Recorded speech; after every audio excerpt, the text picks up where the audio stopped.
Baik pemirsa, kembali lagi di Talk to iNews. Tadi saya berhenti dengan pernyataan dari Mas Adi. Mas Adi itu mengklasifikasikan bahwa ini ada elit politik, ini ada gelandangan politik. Terlihat jelas perbedaannya dari cara komunikasi, dari cara berpikir, dari konteks yang juga ingin disampaikan begitu. Harapan kita memang elit itu sesuai begitu, agar masyarakat pun teredukasi, terinformasi, ada kontrol sosial yang mereka lakukan begitu. Tapi yang terjadi sekarang ini apa, Mas? Elit politik, gelandangan politik begitu?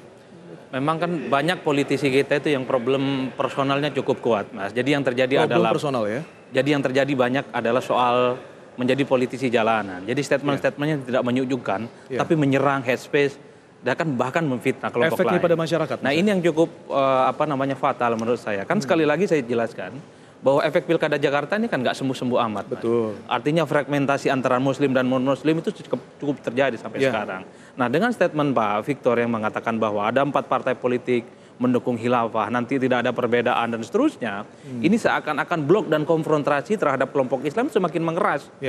Ini jelang 2018 berbahaya, Mas. Jelang 2019 juga berbahaya, Mas Zaki. Nah, mestinya kalaupun toh konteksnya pilkada di NTT, tapi kan tidak harus mengatakan bahwa 4 parpol ini adalah pendukung khilafah. Secara substansial sudah salah. 4 parpol ini sudah lolos di DPR, pernah ikut pemilu dan seterusnya. Itu fatal secara substansi.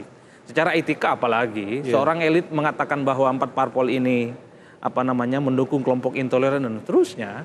Inilah yang saya kira cukup disesalkan. Saya sih lebih cukup appreciate kalau Pak Victor kemudian secara terbuka seperti Pak Arief Puyono misalnya menyatakan klarifikasinya dan minta maaf kepada PDIP yang telah menyinggung ataupun menyamakan PDIP dengan PKI. Lebih gentle dan lebih terbuka meski proses hukumnya terus berjalan. Alangkah lebih baiknya kalau juga Pak Victor muncul bahwa statement-statement yang dia sampaikan mungkin keliru, mungkin sedang terlalu bersemangat, mungkin konteksnya NTT karena di situ banyak kelompok-kelompok non-Muslim, misalnya nggak apa-apa. Mas Hadi, betapa berbahayanya bila seperti yang Anda sampaikan, bahwa untuk memenangkan pilkada, tapi menggadaikan kenyamanan atau perdamaian yang ada di dalam masyarakat begitu kan? Hanya demi untuk pilkada, hanya demi untuk memenangkan konstelasi atau percaturan pemilihan kepala daerah begitu. Kan itulah yang sebenarnya kita ingin sudahi pasca Pilkada Jakarta. Itu bahwa jangan sampai menggunakan isu syara dalam pilkada manapun. Seluruh masyarakat Indonesia pun kita sudah clear itu. Tapi kok sepertinya ada yang mencoba mendaur ulang sentimen agama di kelompok tertentu, di komunitas tertentu yang mayoritas, tapi dengan menyerang kelompok lain secara vulgar. Mas, bila tidak ada klarifikasi dari Pak Victor begitu, berarti memang proses hukum lah yang harus menyelesaikan ini. Betul. Kalau saya coba untuk melihat dari apa yang disampaikan Pak Wakapolri begitu ya, Victor dilaporkan melanggar Undang-Undang Nomor 19 Tahun 2016 tentang informasi terkait transaksi elektronik dan pasal 28 ayat 2 Jungto pasal 45 ayat 2, pasal 4 dan 5 Undang-Undang Nomor 40 2008 tentang penghapusan diskriminasi ras dan etnis begitu ya Pak Ihsan. Mari kita lihat kembali. Apakah sesuai dengan pasal ini apa yang disampaikan Pak Victor dalam pidatonya? Kita lihat kembali, pemirsa. Sebagian kelompok ini yang hari ini mau bikin negara khilafah.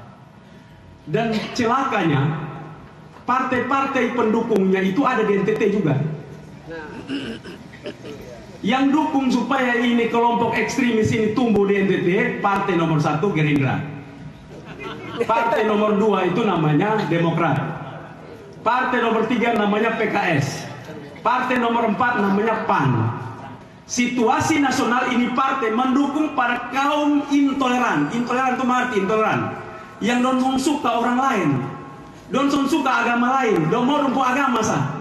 Don't mau rumpun diri sah. Don't mau rumpun suku sah. Don't mau rumpun bangsa sah. Jadi catat baik-baik. Yang calon bupati, calon gubernur, calon DPR yang dari partai tadi disebut. Kalau tusu itu ada tusu tunggu untuk siapa yang pilih itu. Baik, itu dia pemirsa dan bapak-bapak kita sudah kembali melihat. Dan saya ulang kembali apa yang disampaikan Pak Zulfan mewakili Nasdem bahwa rekaman yang kita lihat itu sudah diedit. Jadi sepenggal, artinya seperti itu. Tidak konteks yang sebenarnya bukan itu yang ingin disampaikan. Tapi bila dari laporan yang disampaikan dari Gerindra, kemudian juga dari PAN bahwa melanggar Undang-Undang Nomor 19 Tahun 2016 tentang informasi transaksi elektronik, Pak Ihsan melihatnya bagaimana?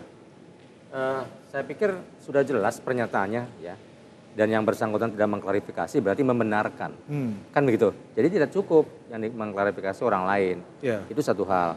Kemudian apa yang disampaikan oleh Victor Kodat itu udah jelas bahwa menyinggung kelompok tertentu, golongan. Berarti ini masuk ke pasal 156 KUHP. Dan saya kira sebagai politisi sudah sadar lah harusnya bahwa kita sedang merajut ya tadi kebersamaan kita sebagai bangsa, dan lebih-lebih kita masuk kepada tahun ke-70 berapa ini kemerdekaan kita? 72. 72. Yang seharusnya semua menjaga. Sudah sangat dewasa ya Pak. Sangat dewasa. Ya. Nah kalau politisinya macam seperti ini nih, ya saya kira tidak pernah bisa merekatkan barisan kita dalam satu kebangsaan kita. Kebinekaan kita. Nah mereka mengatakan sebagai orang yang cinta NKRI, tapi dia sendiri yang merusak NKRI sejatinya. Dan inilah yang disayangkan oleh MUI. Nah, apabila masyarakat atau golongan tertentu yang merasakan bahwa itu adalah sentimen golongan atau agama, silakan datang ke MUI. Tentu kami akan menerima dengan baik dan akan mempelajari apakah statement Kodat itu masuk ke dalam 156 atau 156A. Baik. Nah, tentu kami kaji karena di sana ada komisi kajian, komisi informatika dan komisi hukum serta komisi fatwa. Nanti apabila memenuhi syarat ya kami sampaikan juga.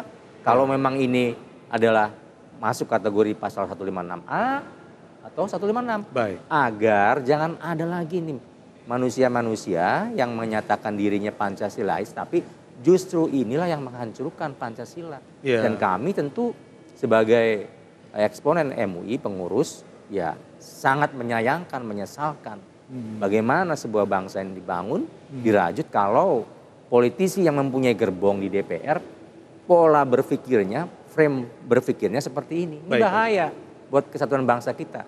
Sayang sekali dengan yang sudah ditanamkan, yang sudah dibangun oleh founding fathers kita.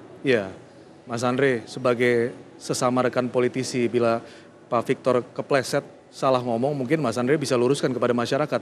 Jangan terprovokasi mungkin. Jangan juga melihat ini sebagai satu hal yang harus diikuti begitu kan ya.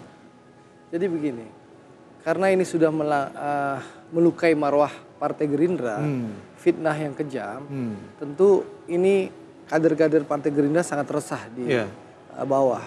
Tapi untuk menghindari konflik horizontal, tentu kami memilih jalan hukum sebagai jalan terbaik untuk penyelesaian kasus ini.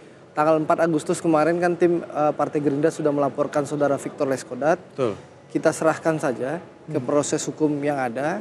Kami berharap pihak kepolisian segera bekerja ya. Karena kita tentu lelah ya.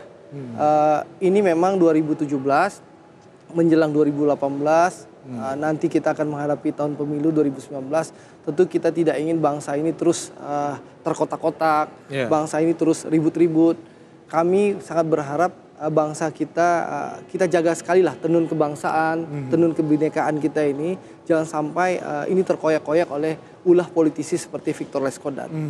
Harapan kami sebagai partai oposisi ya, kembali mengingatkan pihak kepolisian, Bapak Kapolri, Bapak Wakapolri, Kabar Eskrim, dan seluruh aparat kepolisian agar kasus ini segera diungkap secara transparan sehingga masyarakat bisa tahu.